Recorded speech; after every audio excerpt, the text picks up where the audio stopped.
ต้องผู้ละล้านผู้ละล้านหมดเนาะมีแต่ครอบครัวเฮาบ่มีเนาะประโยงไอ้โทรบ่นึกยืมเงินว่าซั่น จักกี้ไปช่วย ก็ครอบครัวน้องลาน้องประโยงก็ยัง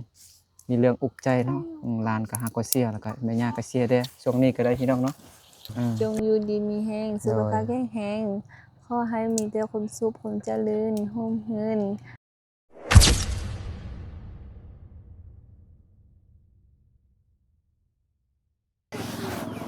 สบายดีสบายดีพี่น้องเบิดสุขูสู่คนที่เคารพฮักแพงเด้อยินดีต้อนรับเข้าสู่ช่องเบานึกเผาไพรเส้นเก่าเหมือนเคยอีกแล้วพี่น้องเนาะมื้อนี้เบานึกมาอย่างด่วนพี่น้องเนาะน้องปายงโทรมา2-3สายเบานึกพอดีบ่ค่อยสบายเด้เบานึกเจ็บน่าจะเจ็บกรามซีนอยู่แถวนี้พี่น้องเนาะน่าจะเจ็บบอนที่กระดูกกระดูกคางนี่ไปต่อกับกระดูกเทิงนี่นะนี่มันอาปากก็เจ็บแล้วเวลากินข้าวเลยเจ็บพี่น้องเนาะมันนึกก็นอนพักผ่อนเมื่อกี้น้องประยงก็โทรมา2สาย3สายบ่นึกบ่ทันรับเนาะบ่นึกตื่นมาแล้วบ่นึกได้จับเบิ่งโทรศัพท์แล้วเบิ่งน้องประยงเซตมาว่าไอ้นึกมีเงินบ่ว่าซั่นเนาะน้องประยงว่าสิยืมเงินของบ่นึกแต่บ่ฮู้ว่าเอาไปเฮ็ดหยังนะเดี๋ยวไปถามน้องเบิ่งมีเรื่องอีหยังอุกใจหั่นนะเนาะ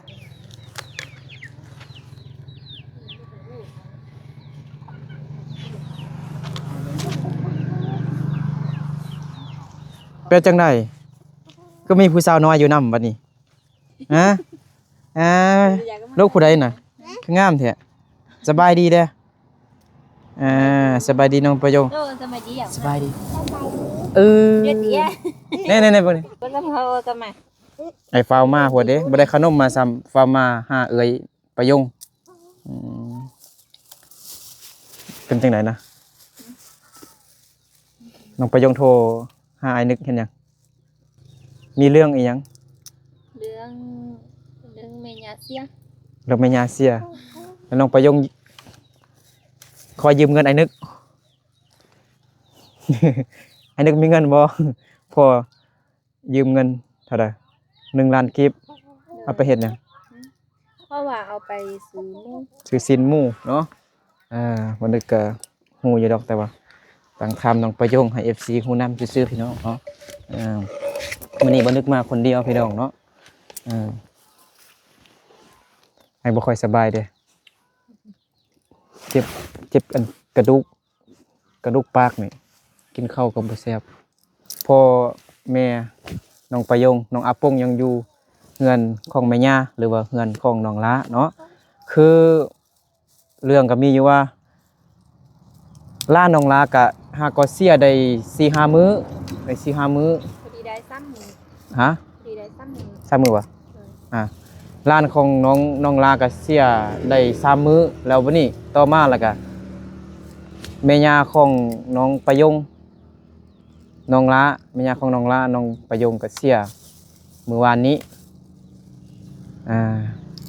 คนนึกก็ไปเบิ่งเนาะน้องประยงน้องลาพี่น้องหลายคนมาเบิ่งแม่ย่าก็มาให้แท้ให้ว่าเมื่อวานนี้พี่น้องเนาะ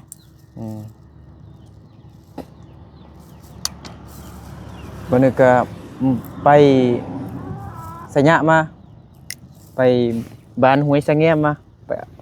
ไปเบิ่งห้องน้ำของน้องมือเบิ่งห้องน้ำของน้องไม้อยู่ห้วยสะแงมมาพอดีฮอดสิมาลิ้นนำน้องประยงเมื่อวานนี้แต่ว่าน้องลาโทรมาว่าแม่ย่าเสียแล้วว่าซั่นก็เลยบ่ทันได้ถ่ายคลิปบ่นึกแล้วก็น้องประยงเซาลีเด้เมื่อวานนี้ก็เลยแล่นไปเบิ่งแม่ย่าน้องลาน้องประยงเนาะ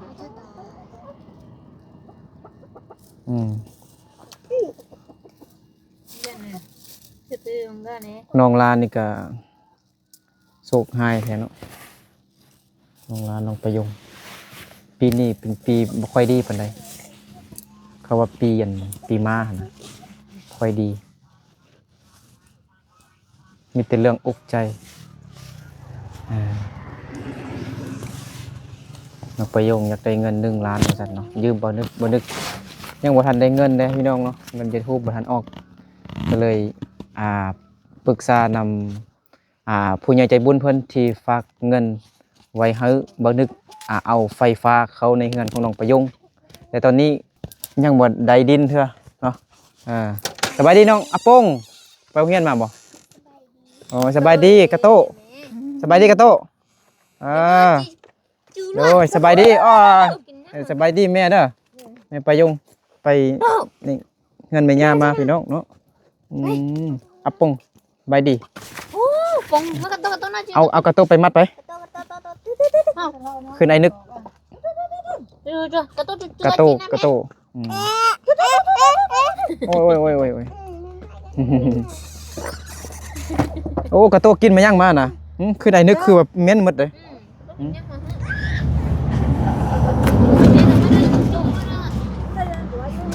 สบายดีแม่ประยงเด้อสบายดีโดยปิดประตูไว้มันบ่ห้องบ่มันห้องบ่ถ้ามันห้องแล้วก็มัดเอาโอ้กระโตขี้ดื้อนี่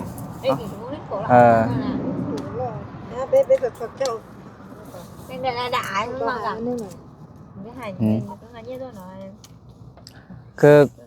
ลูกกับยังบ่ทันได้เงินค่าโฆษณา YouTube เทื่อก็เลยได้ปรึกษานำผู้ใหญ่เพิ่นผู้ที่ฝากเงินให้มื้อนั้น 3,000 บาทก็2 ล้านกิฟต์สิเอาไฟฟ้าให้น้องประยงหั่นแหละซื้อไอ้วุฒิศักดิ์เพิ่นเมื่อกี้ก็ทักหาไอ้วุฒิศักดิ์แล้วแชทปรึกษานำอ้ายเพิ่นก็ว่าให้บ่นึกจัดการได้เลยว่าซั่นเนาะก็เลยเอาเงินตัวนั้นก่อนออกก่อนแล้วเงินดินนั่นก็ยังอยู่นำอ้ายนี่แหละ3 ล้านยังเป็น4 ล้านเนาะทำอิฐ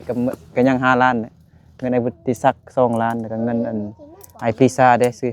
ซื้อดินให้น้องประยงหัน3 ล้านเป็น5 ล้านคันน้องประยง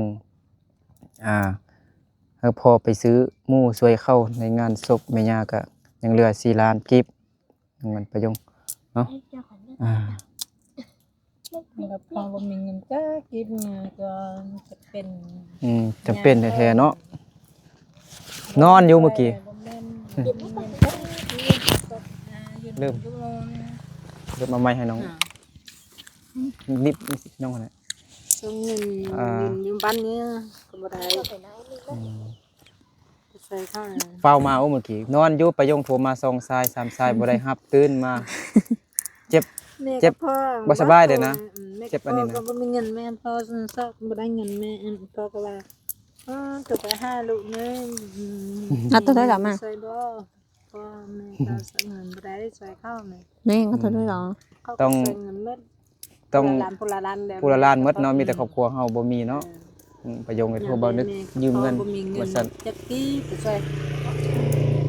ยันแต่ล้านนึงแต่ไปใส่ข้าว5 เซนก่อนแล้วก็ใจอันนี้นั่นสุดยอดสิยังก็เม็ดยังเป็นล้านนึงเป็นหมู่เนาะก็ซื้ออันหมู่พันตัวใหญ่ๆหั่นเนาะได้5 ล้านนึงยินเขาว่าเมื่อกี้5 ล้านกีบเขาว่า5 ล้านไปบ่พอซื้ออีกเนาะโอ้แล้วเขาอันจัดงานศพนี่จักมื้อจึงไปส่งสการ3 มื้อฮื้อน่ะบ่อ๋อคำแม่นชนเผ่าอื่นนี่คืนเดียวคือชนเผ่าอายชนเผ่าปลายนี่คืนเดียวครับไปป่าแล้วพอมั้งเดี๋ยวเขาคนไล่มือเรียบน้อยแล้วครึ่งนึงก็ได้แต่ว่าเด็กน้อยเนาะผู้ใหญ่เนาะผู้ใหญ่มีพี่น้องหลายยังบ่ทันได้มาจากต่างเมืองต่างแขวงมาเบิ่งเป็นแม่ย่าแม่ใหญ่อายุเราก็หลายเด้เนาะ100 ปลายปีแล้วคือว่าเราก็มีอายุหลายที่สุดได้อยู่บ้านนี้ก็มีแต่เล่ากันบ่อายุหลายกว่ามันเกี่ยวแคม เอาเท้าลายแล้วก็เจ็บเล็กๆน้อยๆกินข้าวบ่แซ่บนอนบ่หลับได้ยินน้องลาว่าจังซี่พี่น้องเนาะว่ายาก็เลยอ่าจากไปเมื่อวานเนาะ ใครมาต้น สั่งมานั่งกระโตนอนแล้วปื้อแล้ว ก็ต้นนอนนะ กระโตนอนแล้วกระโตเมื่อยแห้ง hôm nay cóต้นน้องไก่หนูหรอกะ หัว เราตอนได้มา เรื่องดินน้องประยงก็โอ้มีเวียกมีงานหลาย ไก่นี่ เด้ ก็ค่อยไปทำข้าวเทดิน อืม ได้4 เดือนดิ ตั้งแต่ไอปีซ่า ตั้ง เพิ่น 4 ฝากเงิน เดือน มาให้ก็ได้เป็น 3-4 เดือนแล้ว แม่กับพ่อก็ ได้ยินในบ้าน เอ ว่า ดินนะในบ้านเขาก็บอม ได้ยินใน เขาไปเทดินนะ อืม ก็ทำเขาตลอดเขาก็วางบ่วางตลอด ว่า พ่อแม่ เขาอยากได้เงินเล็กๆน้อยๆซื้อหยังกินติซื้อน้ำซื้อในกิน มีอยู่ดอกบอกเขาเอาเงินให้เขาจักเล็กจักน้อยแทกเอา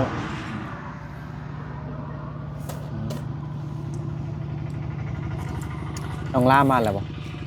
มื้อซวยนี่ไอ้มารอเพิ่นน้องลาเลิกโรงเรียนเถอะ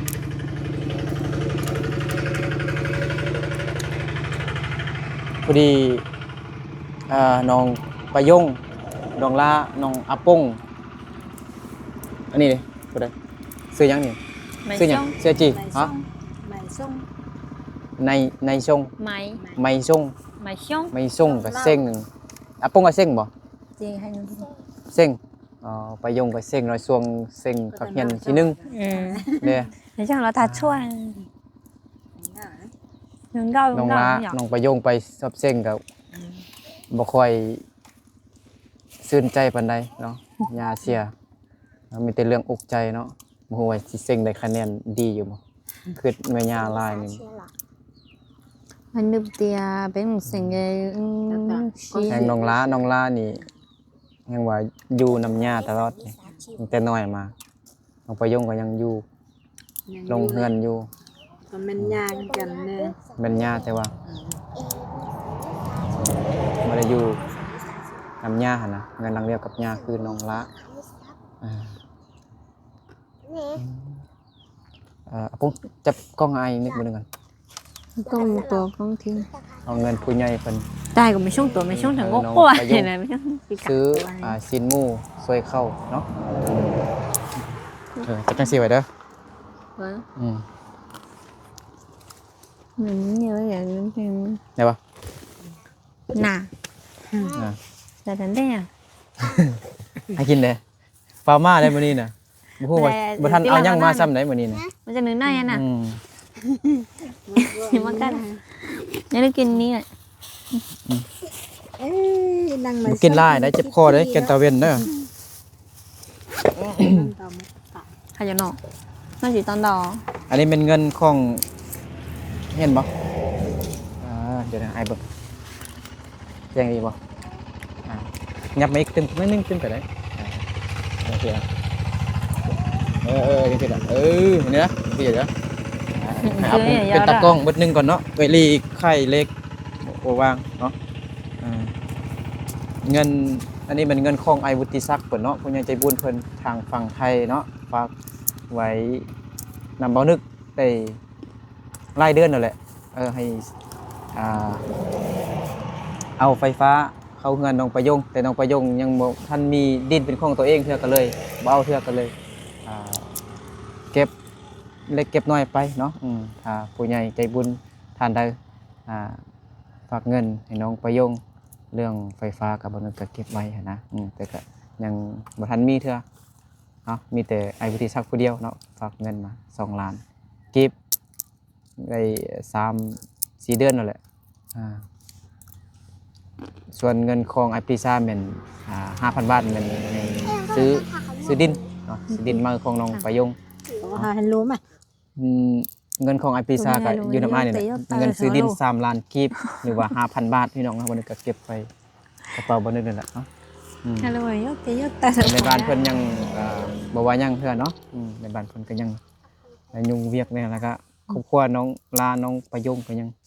มีเรื่องอุกใจเนาะหลานก็หาก็เสียแล้วก็แม่ย่าก็เสียเด้ช่วงนี้ก็ได้พี่น้องเนาะเป็นปีที่โอ้บ่ค่อยโชคดีปานใดเนาะบ่นึกคือกันบ่โชคดีคือกันเนาะบ่นึกก็ยังป่วยอยู่เนาะเจ็บกระดูกปากอีหยังนี่ปอตอเจ็บกินข้าวก็บ่ค่อยได้ย่ำข้าวก็เจ็บร้านนึงเด้อมันบ่สิซื้อชิ้นหมูแม่แล้วเนาะ แม่เดี๋ยวก่อนนะ สีม่วงโอเค ขอบใจเด้อ ได้ให้น้องประยงอวยพรให้ผู้ใจบุญเพิ่นแด่เนาะอวยพรให้ผู้ใหญ่เพิ่นได้ โอ้โหไปยังไงหรอน้องขออวยพรหาผู้ใหญ่ใจบุญจงอยู่ดีมีแห้งสุขภาพแข็งแรงขอให้มีแต่ความสุขความเจริญห่มเหินให้ลำให้รวยเด้อสาธุ โอ้ยสาธุลงนับบ่รู้ฮอด1ล้านหรือบ่ฮอด เดี๋ยวตัวจอนไว้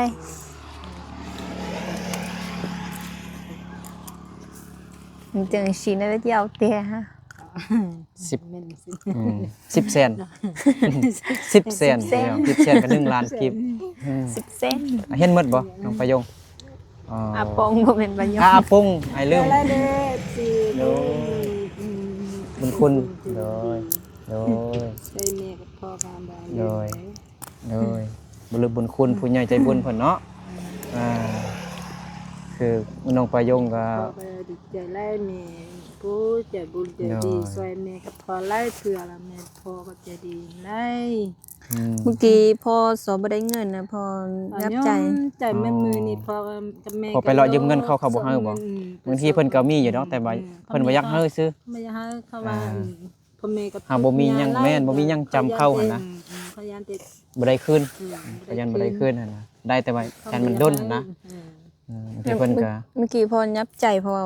มาเว้าให้หลุดตลอด มีเงินแม่มือนี่บ่ได้เด้พ่อก็ว่าเข้าใจแม่หยังกับพ่อกับแม่บ่มีใจนะอันนั้นไอ้เข้าเลยต้องให้ได้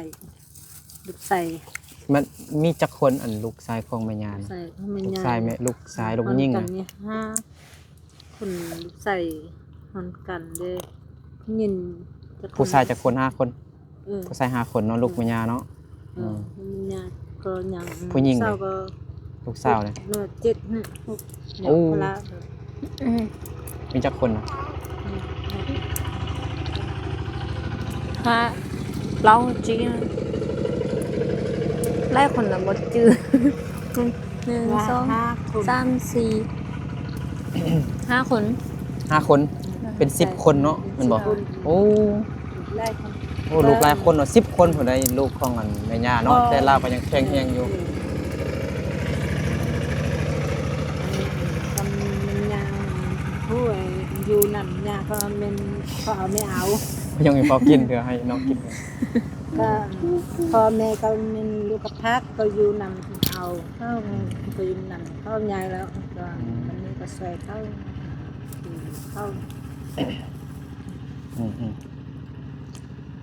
เนาะ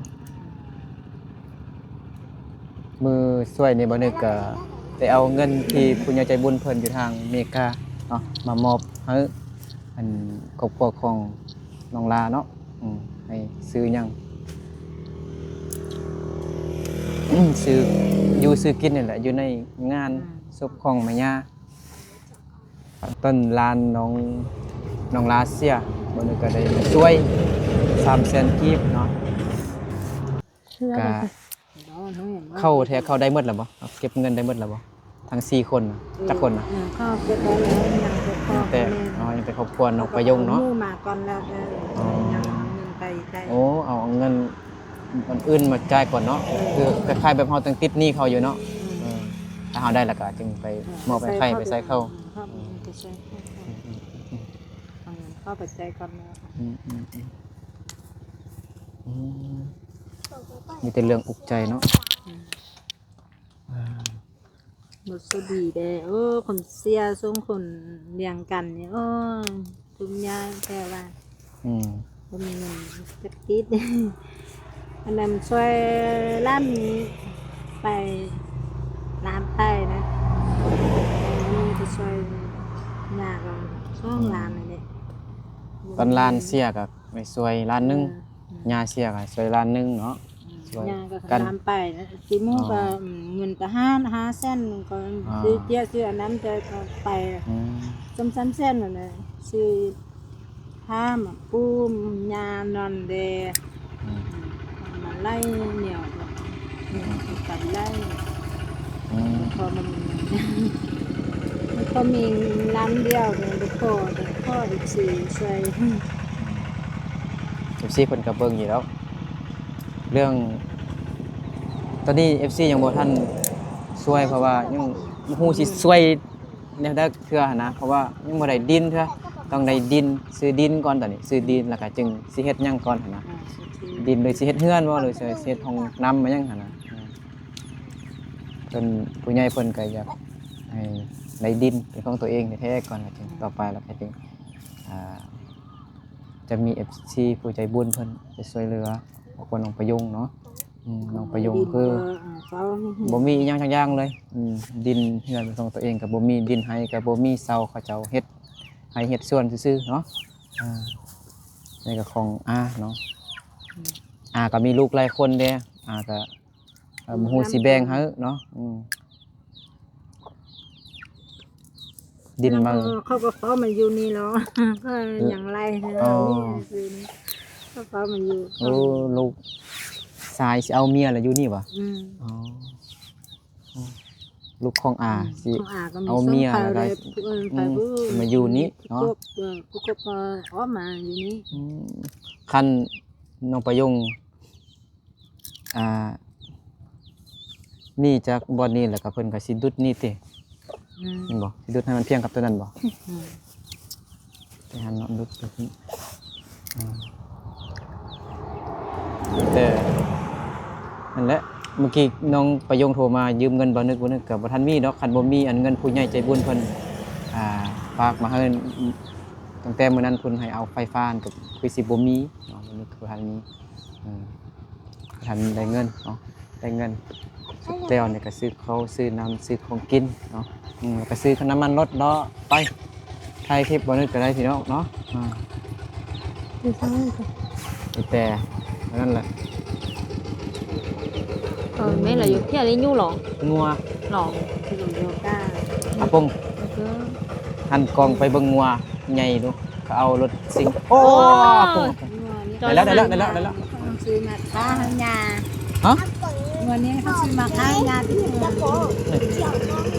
ง 2ตัวนะ nòm nữa mô hả mô men giờ cái vô cái mà biết đi nè men tí conคนนี้ก็มาให้เวียดอยู่อย่างนั้นใหญ่คนเป็นเราก็มาเลยต้มเม้น เราได้ในช่วงตูนะคะให้ยา เป็นแม่ย่าผู้ใหญ่เนาะ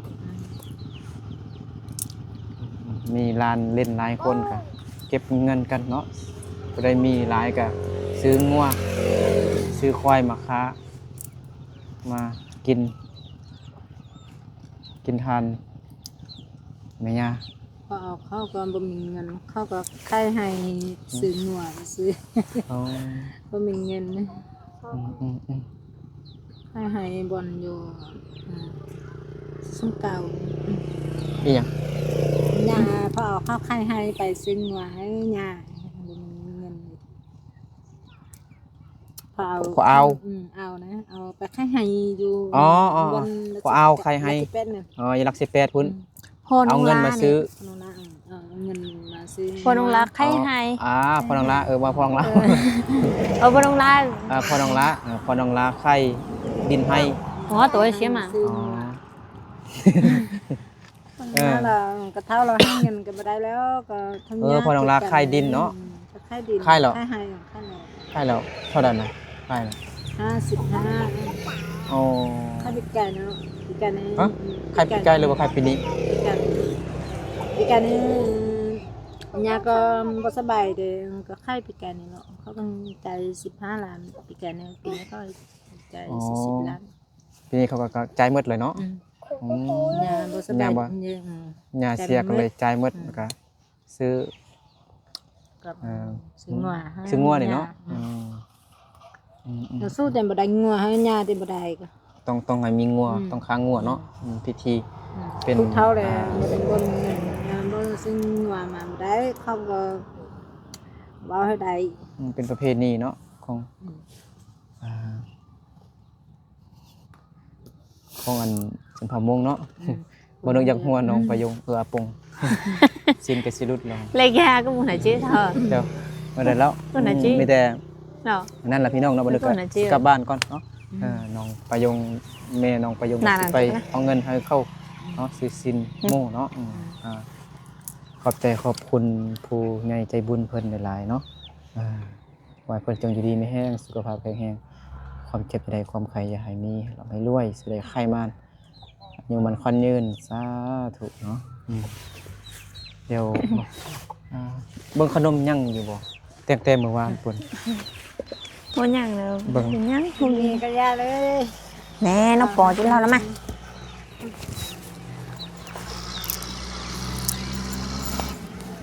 โอ้ยัง2 ธง 3 ธง นั่นน่ะ เอ้า จริงละทุก ไม่ยุ่ง ขับใจเด้อนั่นน่ะขับใจเด้อ ขอบใจเด้อ เออ มาน้องมี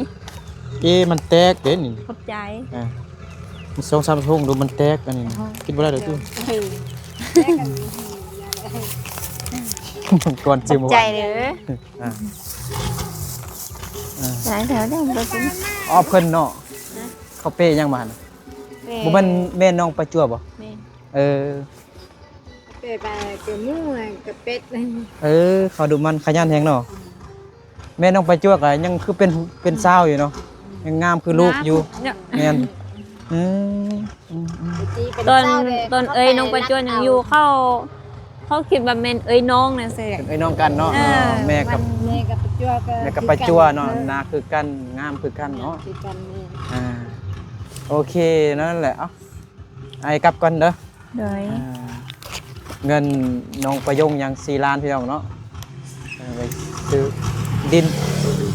ซื้อดินซื้อยังเอาไฟเด้อแต่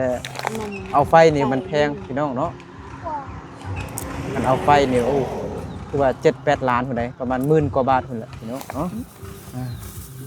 แต่อยู่นี่ก็มีล้านหนึงแล้วเนาะหรือว่า1,500 บาทเนาะถ้าเป็นเงินบาทเนาะเงินสิเอาไฟฟ้าให้น้องประยงแต่ตอนนี้ให้ได้ดินก่อนเนาะมีแต่นั้นแหละตอนนึงก็ให้ก็เสียใจนำครอบครัวน้องประยงน้องละที่ให้เขาหรือว่าแม่ย่าสูญเสียไปเนาะโอเคบ๊ายบายไป บาดี ดูอยู่ดีแห้งวัดสุขูสุคนขอบใจเนาะบาย